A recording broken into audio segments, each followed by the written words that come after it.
We'll go ahead and get started. And the emergency announcement: in the event of an emergency evacuation, alarm will sound. Everyone should exit the building by way of the nearest stairwell in a safe and effective manner. If the nearest stairwell is blocked by smoke, use the other stairwell. Do not use the elevator. Once you've reached the main floor, follow the exit signs to exit the building. Quickly proceed away from the building. Be mindful of others evacuating and of emergency vehicles. This time, if you'll call the roll, please. Mayor Ed Mitchell. Here. Phyllis Crisp. Here. Gary Farmer. Here. Mike Lewis. Here. James Braun. Here. David Merle. Here. Bill Dunlap. Mike Haler. Here. Tom Stinnett. Grady Caskey. Here. We have a quorum. This time we'll have public input on items on the agenda. Seeing no hands, we'll move to the next item of business, election of chairman and vice chairman. The floor is now open for nominations for chairman of the Human Resource and Insurance Committee. I'd like to nominate Mr. Mike Lewis, please, sir. Commissioner Farmer nominates Lewis. Is there a second? Second. Mayor Mitchell seconds. Are there other nominations? Chair will stand for a motion. Nominations cease. So moved, Mr. Chairman. Commissioner Kaler moves. Is there a second? Mayor, the sheriff seconds. All in favor of closing nominations say aye. Aye. Opposed say no. Nominations are closed. Call the roll. Answer Lewis if you vote for Lewis. Mr. Ed Mitchell. Lewis. Phyllis Crisp. Lewis. Gary Farmer. Lewis. Mike Lewis. James Braun. Lewis. David Merle. Bill Dunlap. Mike Haler. Lewis. Tom Stinnett. Lewis. Grady Caskey. Mr. Lewis, congratulations. Great. Use that for vice chair.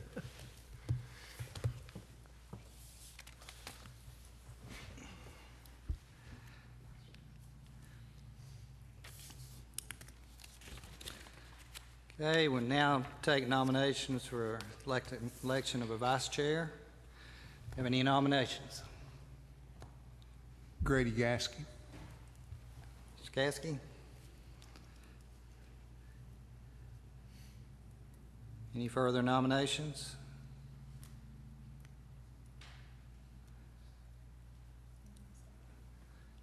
Need a second on that? Who's the motion maker? I made the motion. Do we have a second?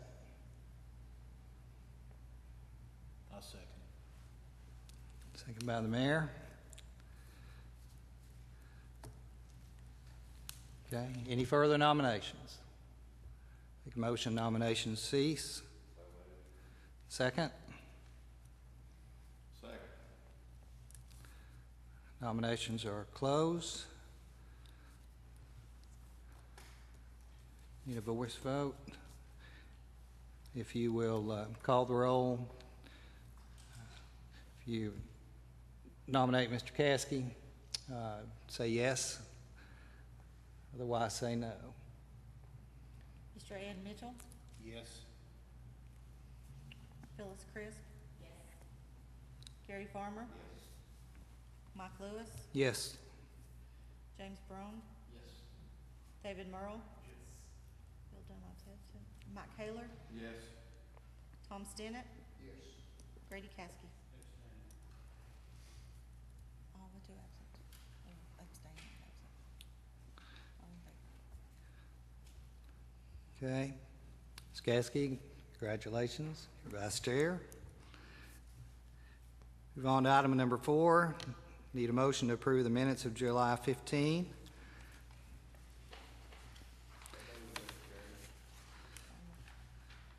Motion by Mr. Farmer. Do we have a second?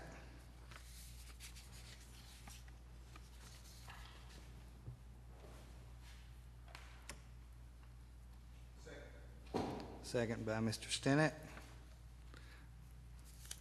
All those in favor say aye. Any opposed? Okay, item number 5, discussion action of prescription drug plan under unfinished business. Recognize Mr. Drew Mann.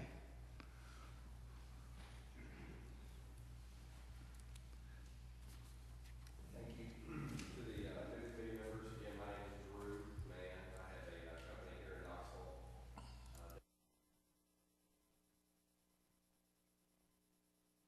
That term broker and consultant interchangeably. We fulfill the role for Blount County and have since 2008 of advising you guys on potential options that are out there in the marketplace, as well as placing some of the coverages that you guys have. So we talk to your HR folks, Jody and now Jenny, on almost a daily basis, and then we do a lot of projects that the committee directs us to do. So again, we appreciate you guys having faith and trust in us, and we'll hope to continue to do that. The reason why, just to catch up, why the pharmacy is on here tonight, Jody called me, probably April, I don't remember the specific date, and said, holy moly, what happened to our pharmacy plan spend that week? Well, I don't see the claims until about 15th of the month afterwards, till I get the reporting. She said, Drew, it's up $100,000 in a week. What's going on? I said, I don't know, give me a few minutes, and I'll tell you what's going on. So we reached out to Jim, who is actually a pharmacist with Humana. You may or may not realize that the insurance companies do employ lots of clinicians, physicians, as well as pharmacists, and said, you know, I see these claims and a couple of drug names that I didn't recognize, and it turns out that those were 2 drugs specifically related to treat hepatitis C.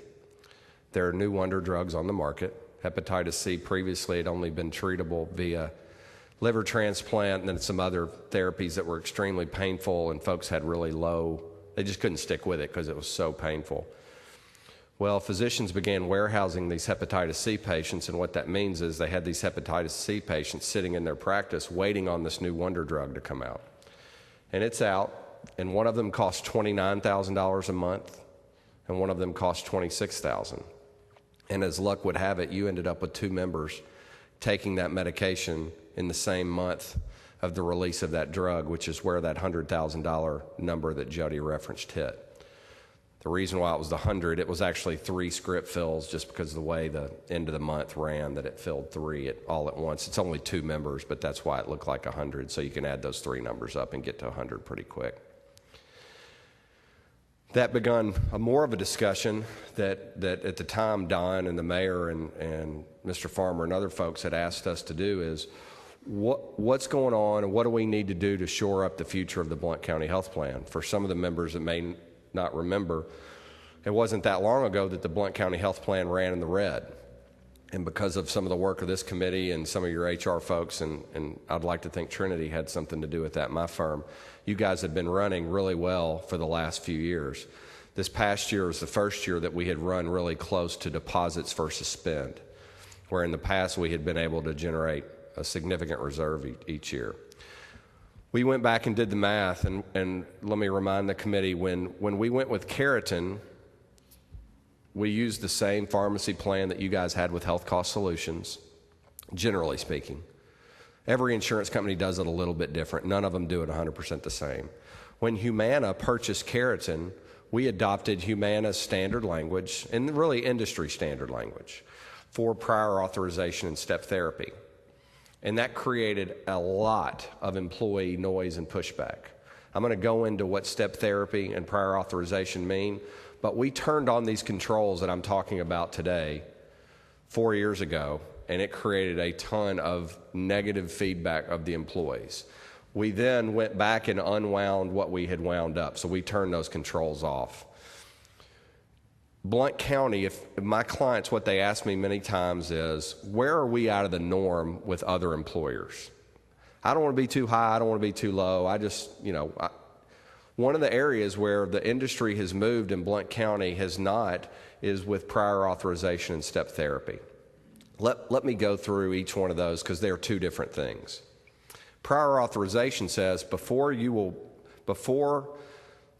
Humana will process that claim. Now remember, you guys are self-insured. Humana is just your administrator, and I could use Humana interchangeably with Blue Cross, Cigna, Aetna, United Healthcare in this discussion. So Humana just happens to be who you guys have, but this is how it works across all employers who are fully insured or self-insured.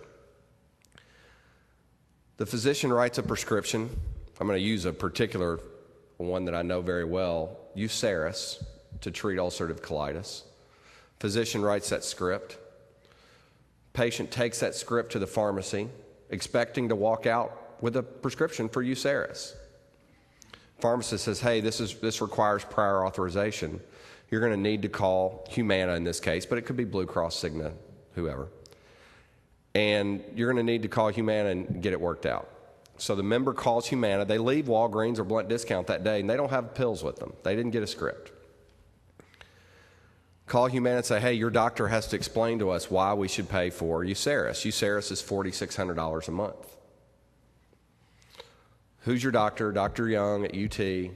We'll send them a prescription request and information that says it's a prior request authorization form, which basically is what's the patient have, what have you done, what protocols are you following, what treatment options, and then we'll make that determination, do we pay or may not pay that claim. That's prior authorization. Any questions about how prior auth works? I went through it pretty quick, so let me tell you from a personal experience. One of the breakdowns with prior authorization is the insurance company says, okay, we'll fax this information to your doctor. Well, your doctor doesn't get paid to fill that out. That's a non-reimbursable work. Okay, there's no money there. So many times, if you don't pepper that physician, you may or may not get that form. They fax it in, and if the physician's gotten 100 faxes that day, it may get lost in the shuffle. And I'm speaking from personal experience because we go through this at our house. So we call back in 3 weeks later to see why in the world the prescription hasn't been reviewed. Well, lo and behold, the physician hasn't returned that form. I'm not blaming the physicians and I'm not blaming the insurance companies, but they gotta work together to make this work. Because otherwise, we're just basically saying your health plan, whatever script the doctor writes, that's what we're going to pay for. And in today's world, 8 out of 10 companies have some form of prior authorization required, especially for these specialty meds. So that is the new normal. For smaller, fully insured companies, they're all that way. Self-insured clients are moving that way because they're trying to protect their health plan. Step therapy is a separate program, and these can be turned on or off, both of them or individually. So you could choose step therapy, not prior auth, or prior auth and not step therapy. Step therapy simply says this: before you can take drug X, you have had to try Y and Z. And what we're doing is basically stepping down the panel of drugs. The anecdotal story is you go to the doctor, the sheriff has cholesterol, doctor says, hey, here's some samples of Crestor, try it and tell me what you think. Sheriff says, hey, it's great, no side effects, I liked it, thanks for the free samples, all right, I'm gonna write you a script, I'll call it into Blount Discount. Awesome, fills it, pays his copay, and he's done. Well, what just happened there is the sheriff started at the latest and greatest pill for cholesterol. Okay, he hasn't tried any of the cheaper alternatives that have been available for many years. And the reason why, because the pharmaceutical companies market to that physician, they give them the samples so the doctor can give the samples to the sheriff, and he thinks his physician's great. Well, instead of, it's the only thing I can figure out in the society we buy where we start at the most expensive, and if that didn't work, we work our way down. What step therapy does is try to reverse that and says, these are the protocols that we've determined, you need to try X, Y, and Z, and then you can end up with Crestor if you really need it, but we've got to actually go through the process. Does that make sense? Now, step therapy is going to impact many more members than the prior auth, and I'll give you some statistics. Prior authorization, using the industry standard prior authorization language, you have 167 members with 217 prescriptions, So a few have more than one. So that's 4.2% of your membership. By implementing this standard prior authorization language, we're looking at saving $64,000 of hard cost and potentially more for drugs that were never dispensed. Step therapy, so again, 167 members. Step therapy is 640 members. When I say the word members, that means a body on your plan, not 650 employees. So if it was me on my plan, and I happen to have one, and my wife, we're each an individual member. That estimated saving, well, that's 640 members, 884 scripts. That's 16.11% of your membership. Estimated savings of $82,000 a year. Could be a little higher than that because certain drugs would just never be dispensed. The area that most of my clients are concerned about as related to the stability of their health plan today is their rising prescription costs. When Lipitor, this is how the industry works. It is a very difficult industry to wrap your arms around. So think about this scenario. When Lipitor went generic, Crestor's dispensing rate went up by 40% because the physicians moved their patients from generic Lipitor to brand name Crestor through marketing, and people are asking for it. I mean, your members are asking for it. It's on TV during the ball game. The same time, Crestor raised their prices because they could, simply. So this is what you're battling. And so this is why employers, and frankly, think about insurance companies. Blue Cross, they're fully insured block of business. That means they want to hang on to as much of that premium as they can. You with me? That's their business model. That's why for a fully insured company, I only have 12 employees. I don't have an option to be self-insured. We've got all prior auth and step therapy on our program because that's what they do. Does that make sense? Any questions for you guys at this point? I've ripped through that pretty good.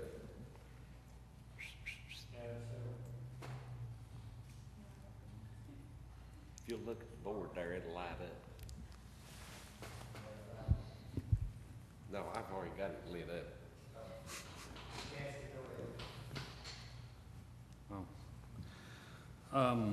In July, you said that step therapy would affect 479 members. Now it's 640.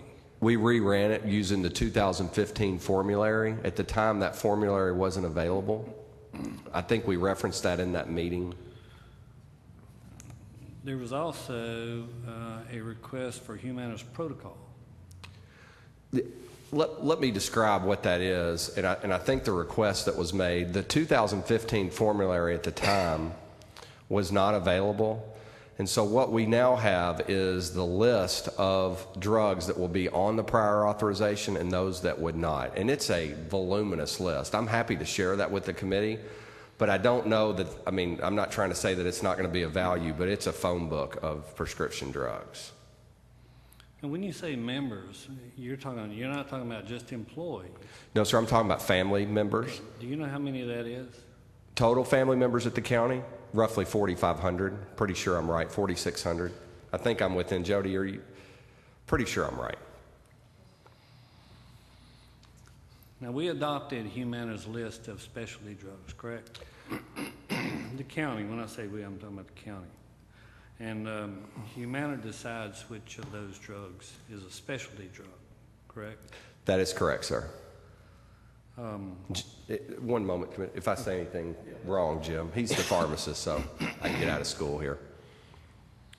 Now, you're recommending tighter controls on our prescriptions through prior authorization and step. I have some issues with, especially with the step therapy.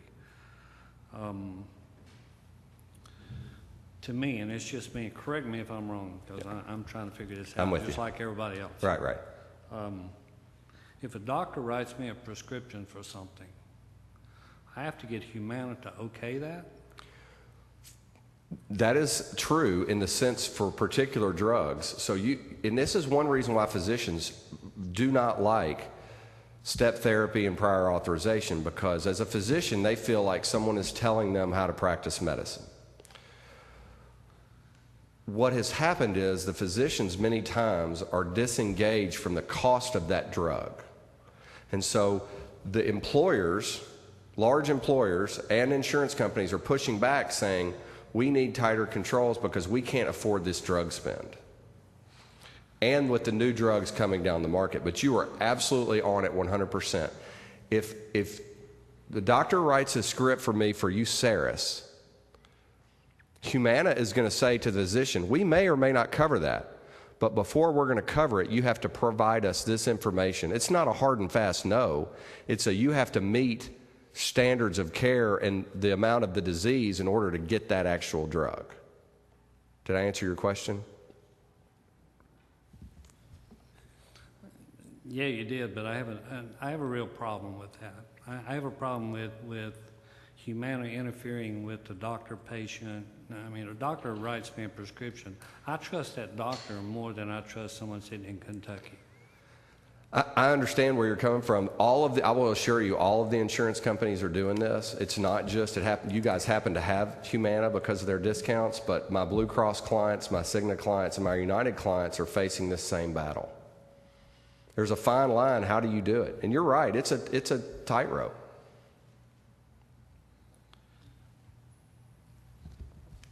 Who's going to accept liability or responsibility for that if that drug doesn't work and something happens?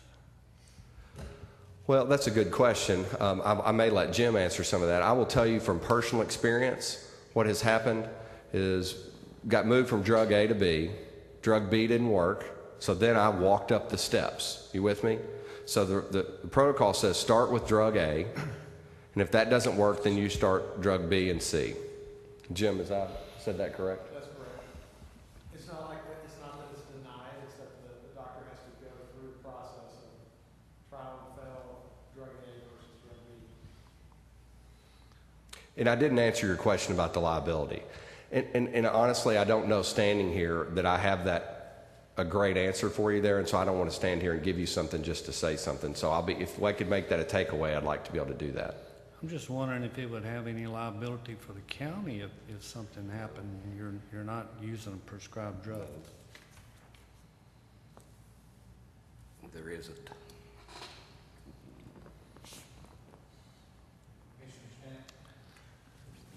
I'd like to just respond to that. I think it all has to do with the one reason we may have had problems last time is education.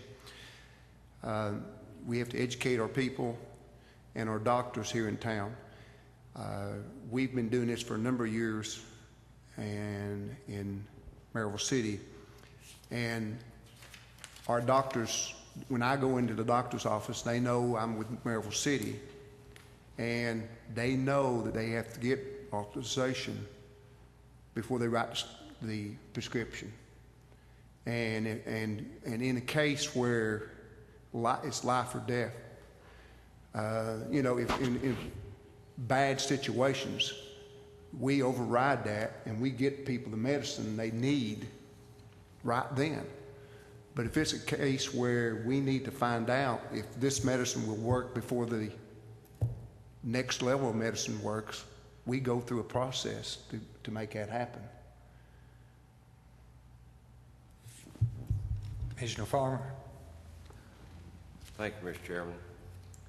I'd like to make a motion that we forward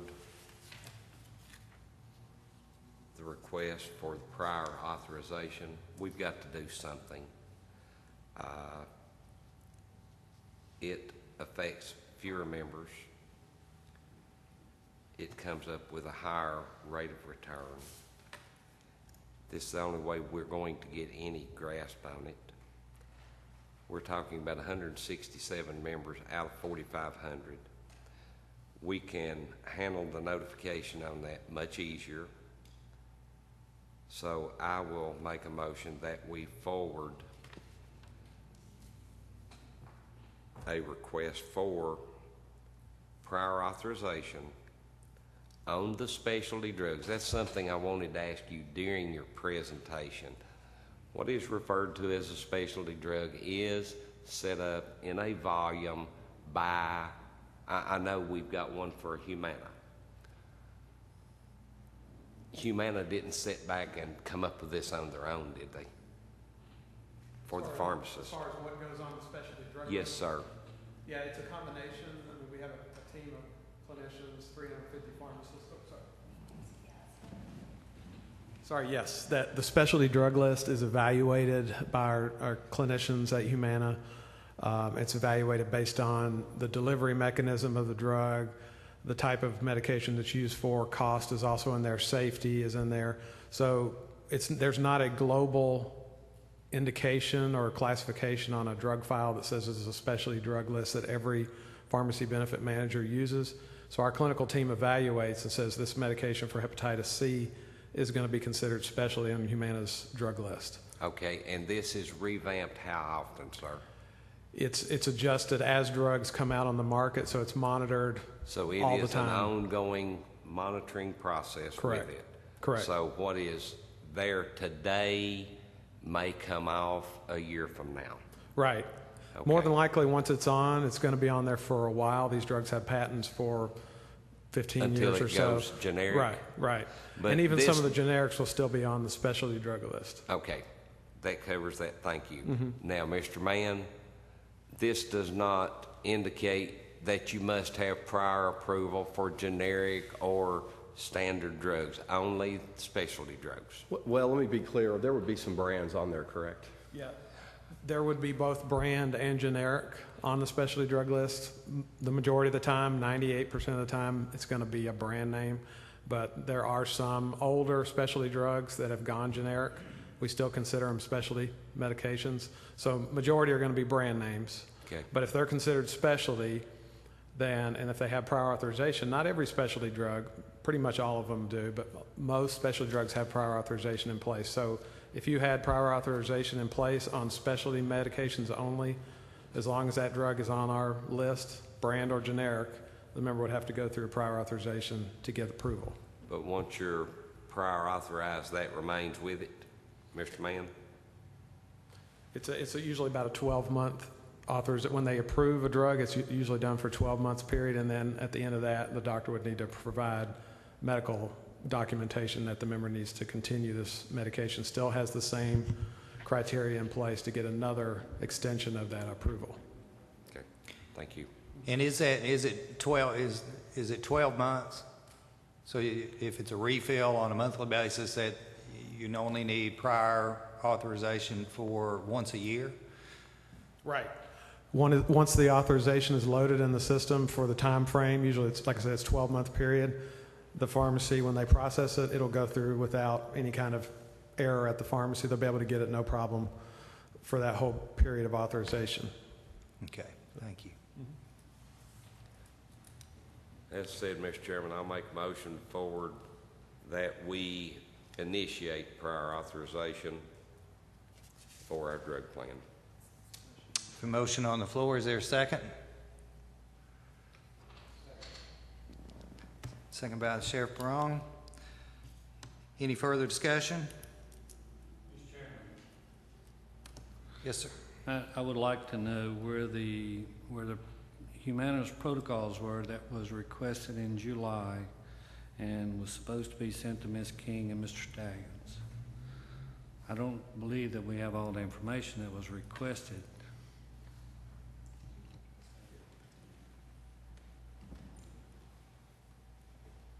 In regards to specialty medications or all medications that require prior authorization, all the medical criteria for those prior authorizations are on humana.com for medical providers to review.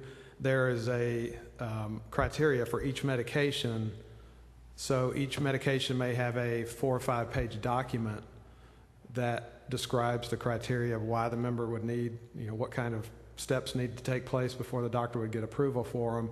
So we don't have one single repository document for each medication that requires prior authorization, other than each medication, 100 plus medications that require PA prior authorization would have a protocol, an exact protocol that changes as medical literature changes, as recommendations from the medical guidelines change. That criteria could change as well. So as it's updated, it would be updated online under the medical provider coverage website. that could be provided. The link, I think the link was provided, but there's no print that we could print each individual prior approval step for. Thank you. We have a motion and a second on the floor. If there's no further discussion, Ms. King, if you call the roll. Vote yes to approve the motion. Vote no, not to approve. Grady Caskey.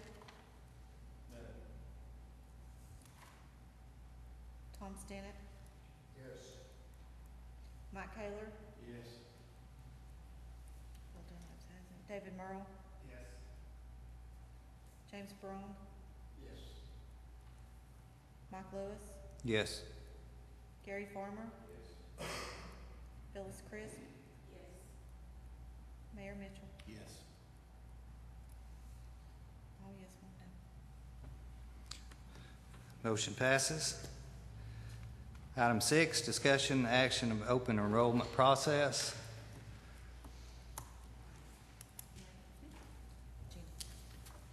Okay, go ahead. Thank you. Thank you. Yes. For open enrollment, what we wanted to bring to you today, and I'm going to preface this a little bit, and then I'm going to let Drew kind of give you some of the specifics. But we are recommending an online administration system to assist with open enrollment this year. It's not something that we can go through quickly. We don't want to rush it. We want to make sure that the information that we're receiving is accurate, and we need to do it right.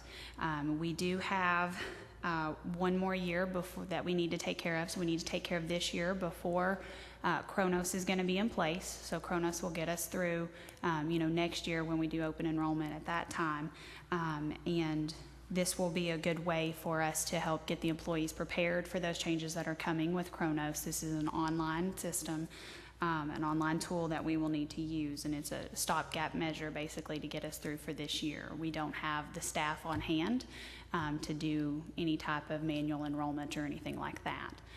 So if I could turn it over to Drew to kind of talk a little bit about the specifics and what that's going to look like for us.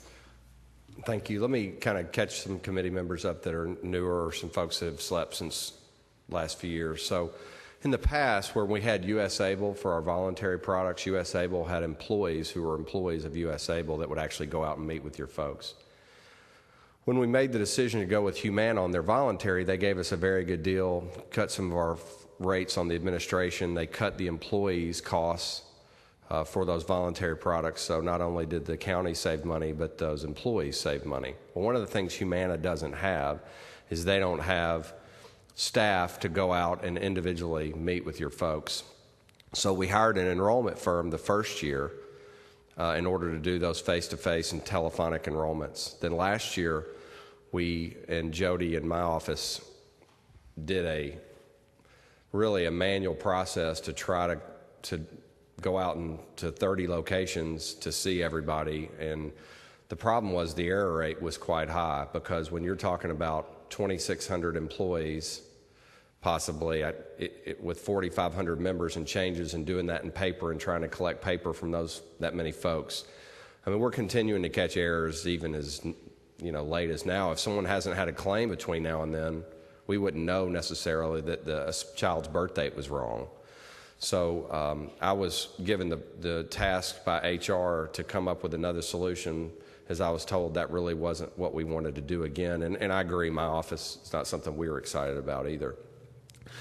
So we had gone out to some enrollment vendors and solicited pricing, and they were in the $115,000 to $120,000 range for a one-year stopgap measure. You have to realize they're going to do all this work, and they realize they're getting fired after a year. So, that they're not super excited about doing a one-year deal.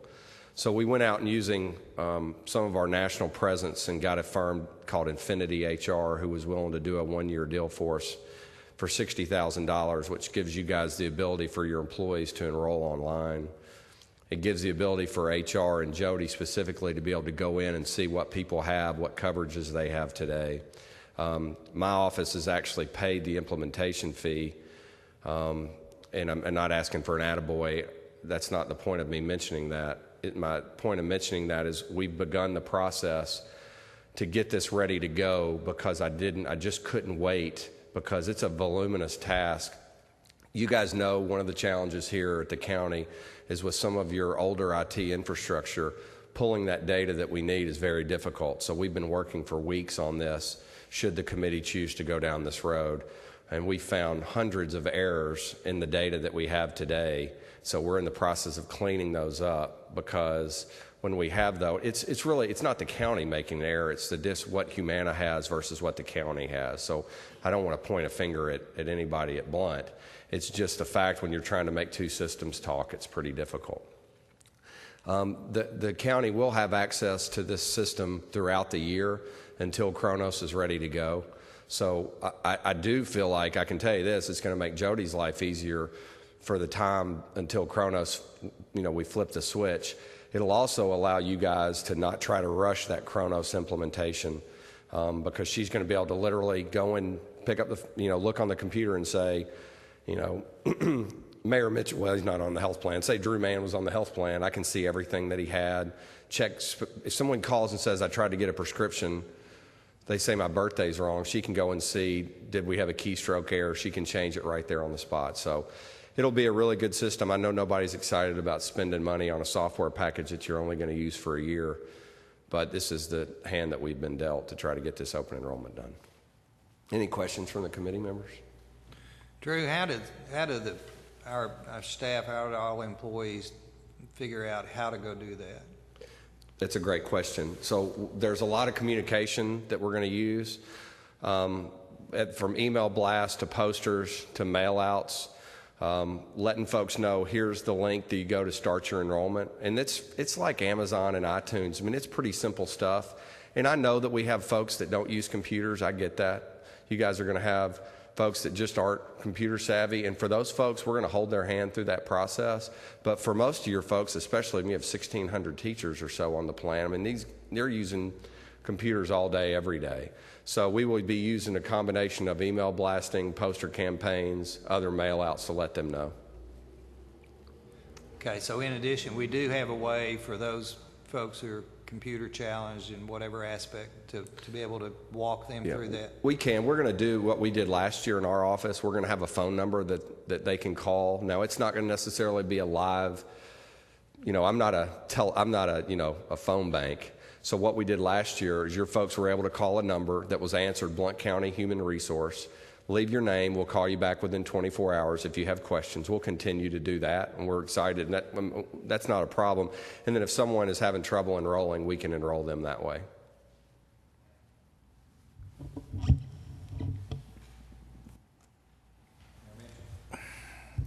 Don, this is probably to you and Jody. If, in fact, we do have some people that can't seem to get it and really get frustrated and start feeling like it's closing in on them and it's going to happen and it's going to get away from them before they can, they can take care of it, because we've had that happen before. And that's a real, I know how that feeling is as an employee. And I just don't, I want them to know that they've got a safety net, or that any kind of anxious moments that they're having, that they're getting ready to fall through the crack on this. I just want to make sure we eliminate that from happening to these employees. I just don't want them to have that scared, anxious feeling about this enrollment. I mean, are we putting some things in place to make sure that doesn't happen? I'm sure there will be, and Jeannie and I have been discussing in the handoff. That's one of the things, and I know that's one thing that I can speak to Jody now. I know she does a real good job. We have employees right now that just, in benefits in general, have a hard time, and she does a good job in holding their hand and making it through it. And same with Drew. That's one thing that Trinity's been good at they can work with us on the fly on stuff. But last year we put a lot of things in place. We even generated reports. We'll know who does and doesn't sign up. So even if we have an employee that doesn't feel comfortable about reaching out to us, we'll be able to determine who was, and I assume that's on that. We'll be able to determine who's not, and we'll be able to reach out to them to say, hey, we've noticed that you've not done this yet. Is there problems or an issue that we can help you with? Okay, and going back to to the call that they're making for help and it being a tape recording call? I mean, are we going to, in the event that doesn't work for them, is there going to be somewhere that they can call and talk to some people, somebody that's got a voice and Yeah. Jenny? We They'll wanna be make able, sure. they'll be able to talk to us, Mayor. We'll make sure that everybody Yeah, I just don't gets want, taken care of. I know how that can just really put a lot of anxiety into some people, and I just don't want them to have to go through We that. put a premium on that in the past, and like I said, there's several different stopgaps that we can put in place that we'll know if somebody, like I said, we'll be able to tell who, if nobody's registered and be able, we did that last year. We contacted people who didn't call, who didn't notify us and said, hey, is there something that you need help with? So we'll make sure that we have participation from all employees. Okay. All right. I guess this be for you, Drew. You mentioned that US Able previously, when we had them, that they did maintain employees for this. We're looking at about 60,000 on this. What was the county's savings when we went away from US Able? It was just for general information. Just on the administration and some other things, it was way north of 100,000. Okay. And that's not including the discounts. Yes, sir. That's what I was getting at. The fact of the matter is we saved well in excess of this amount.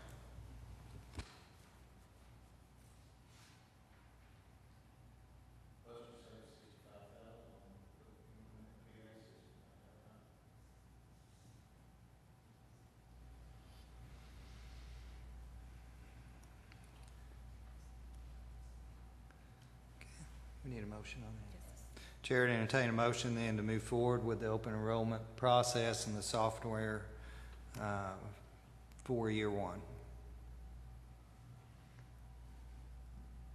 Make a motion.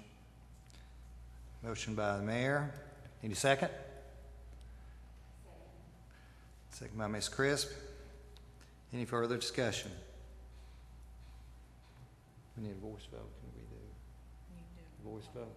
Okay. All those in favor signify by saying aye. Aye. Any opposed? Motion passes. Okay, item 7, discussion and action of chiropractic benefits. Yes, and I'm going to let Drew address this. We have had something that has been brought to our attention on our chiropractic benefits. So I'm going to let Drew address and give the background, if you don't mind, please, Drew. Let me give you guys a little background. The plan has a unique option in it where we say we'll pay, and it's really supposed to be up to $50 for a chiropractic visit. That is kind of an old school benefit. In the way claims are processed today, roughly 90% of claims are auto-adjudicated. That's a fancy way for saying that a human's not touching that claim. The computer is processing the claim. And any time you ask an insurance company to go outside and do a manual process, it's rife to have just issues. And what we've run into, and I've fixed this issue about 5 or 6 times, is where we have one provider today here in town who does an adjustment and also does physical therapy at the same visit. Well, that is more than a $50 charge. Okay, so all of a sudden that member feels like and is hearing from that chiropractor that they're getting dinged and getting not necessarily a balanced bill, but it's a problem. Secondly, the same chiropractor has received $50 checks many times where procedures were $38 because Humana is paying $50 for that visit. Now, I understand rationally this makes no sense. What I have tried to do for the last 4 years is to force Humana to fix this and get this right. So, Jim, close your ears. They continue, they fix it, and then 4 months later, it's broken again.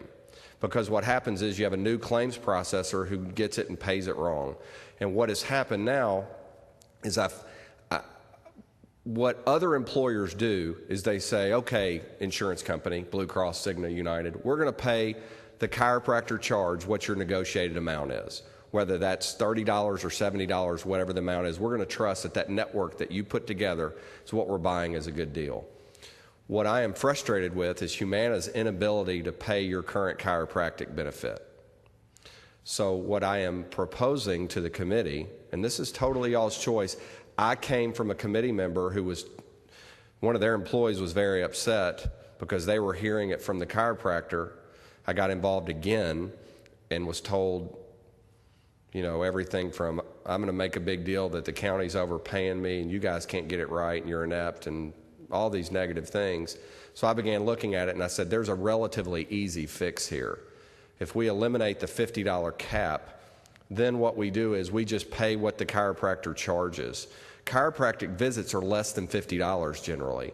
The problem is when you have someone doing therapy and chiropractic in the same visit. Now, I might make a case, should they or shouldn't they be doing that? It's a little above my pay grade, but it's causing us a problem today. What I'm trying to do is mitigate a problem for the HR committee because some of these folks are very vocal and very upset, and that's really what I've come to you with. What you may say is, no, Drew, I want Humana to pay our plan, and by gosh, that's what we pay them to do, and I'll continue to fight this battle with them. What I'm telling you, by fixing that is going to cost the county about $8,000 in order to remove that. And the reason why, so you say, why would it cost more if we removed it? Because if a chiropractor does an adjustment and therapy in the same visit, the county would then pay that $72 rather than the $50. Does that make sense? But it would also enable Humana, if they bill for $32, that can be an automated process and they're not going to cut them a $50 check. Because what's happening today is that provider is mailing those checks back to Louisville, and then it gets lost in the, because they say it's not right, you've overpaid me, and I get it, they're right. It's just frustrating, and I'm to the point where Jody and I have been working for years trying to fix it, and I just don't have confidence going forward that I mean, you may say, Drew, leave it alone. I'll say, okay, every quarter we're just going to refix it. Any questions regarding that? Fixing it will cost the county more. But where we've been paying 50 and it was 35, does that not fit into so a little bit of savings there? Well, it does, Mayor. It's hard for me to aggregate that, and I asked that very question of Humana. Here's the problem. So I'm asking you, how much money is it going to save us when you quit screwing up? You know, I mean, really, that's the point. And it was, they can't quantify that number. What the 8,000 represents was the total number of times that we didn't pay, that we, more than a $50 charge came in and we only paid 50. But there are definitely going to be times where we're only going to, I mean, I can think of, with Dr. Williams now, we have about 8 checks that were overpaid. So. Commissioner Farmer? So, we've got about 8 checks where they're overpaid. And I know what happens with most companies if they get an overpayment. If they're honest, they send it back. My opinion, if it's going to cost us more money, leave it alone and let them do their job. Wasn't that the word you used? Yes, sir. That's my opinion.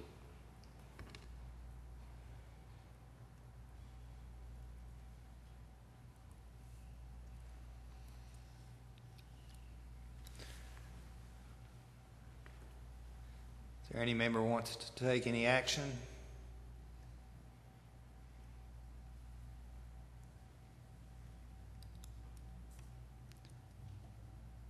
If not, we'll move on. Item 8. Is there any public input on items on the agenda? Not on the agenda, I'm sorry.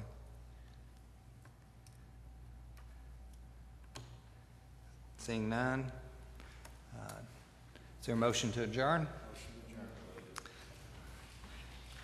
Meeting is adjourned.